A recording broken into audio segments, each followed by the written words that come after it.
Étudiants, étudiantes des universités, écoles supérieures, classes préparatoires, aujourd'hui, je vais donc vous proposer la résolution d'équations différentielles de premier ordre. Alors, la première, y' plus y égale 2 exponentielle de x. Et la deuxième, y' moins tangente xy égale sinus x. Alors, je commence par la première. Y' plus y égale 2x. La solution de l'équation homogène. C'est quoi l'équation homogène? C'est lorsque le second membre est nul.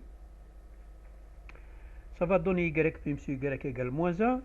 Donc si j'intègre, ça me fait dy sur y égale moins l'intégrale de dx, soit logarithme népérien de y égale moins x plus c. Ou bien, c c'est une constante et k c'est une constante. Ou bien est égal y égale k exponentielle de moins x. La solution générale de l'équation homogène est y égale k exponentielle. Pourquoi une solution générale? Parce que ça dépend de la valeur de k, y. Donc cherchons une solution particulière de la forme y0x égale k de x exponent de. C'est-à-dire que la constante va devenir une fonction de x. Si je calcule la dérivée de cette fonction y0 de x, c'est y0 de x prime égale k prime de x exponentielle de x moins k de x exponent moins x, et remplaçons dans l'équation générale. C'est-à-dire dans l'équation générale, la première équation, y' plus y égale 2 exponentielle de x. J'élimine, une partie qui est éliminée, donc il me reste k' de x exponent de x égale 2 exponent, soit k' de x est égal 2 exponentielle de x par exponentielle de. Pourquoi? Parce que le exponentielle va devenir ici, si je le remonte au numérateur, ça va faire exponentielle de x. Donc 2 exponentielle 2x. J'intègre les deux parties, j'aurai donc l'intégration de k' de x dx et l'intégrale de 2 exponentielle 2x. K de x est égal à 1 demi de 2 exponentielle de x, soit exponentielle 2x. La solution particulière est donc y égale exponentielle 2x, que vous voyez ici, qui est k de x, multiplié par exponentielle moins x. Ça va faire exponentielle x. Donc les solutions de l'équation générale sont donc k exponentielle dx, la solution de l'équation homogène, plus la solution particulière. Je passe à la deuxième équation.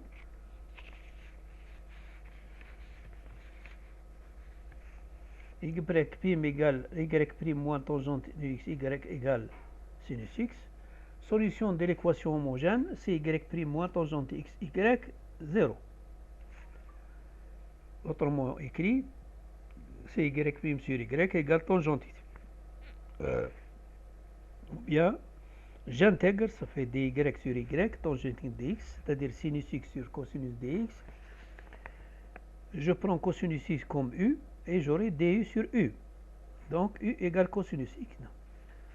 Alors, je vais avoir donc, après intégration, je vais avoir logarithme de y égale moins logarithme de u plus c.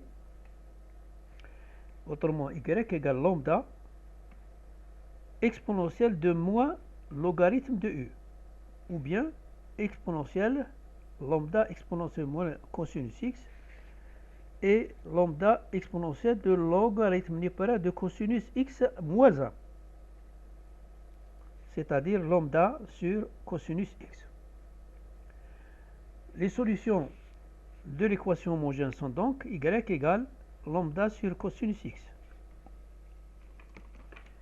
Sans oublier x. Parce que c'est une fonction de x. Voilà. Alors, cherchons maintenant une solution particulière de la forme y0 de x égale lambda de x sur cosinus. Je dérive, une fois dérivé, j'aurai cette expression. Vous voyez ici y' x cosinus x, parce que y', lambda prime de x cosinus x divisé par cosinus carré de x. Donc je simplifie par cosinus x. Ça me fait un seul cosinus x. Et remplaçons dans l'équation générale. J'aurai donc, après élimination, vous voyez, des deux termes, j'aurai lambda prime de x égale sinus x cosinus x. J'intègre, j'aurai donc l'intégration de lambda prime de x dx égale sinus x cosinus dx u du, u égale sinus x. Lambda x égale 1 demi de sinus carré x, et la solution particulière donnée par y0 de x égale sinus carré x sur 2 cosinus x. Les solutions de l'équation générale sont donc de yx égale lambda sur cosinus x plus sinus carré x sur 2 cosinus x, avec lambda un nombre réel. Je vous remercie pour votre attention.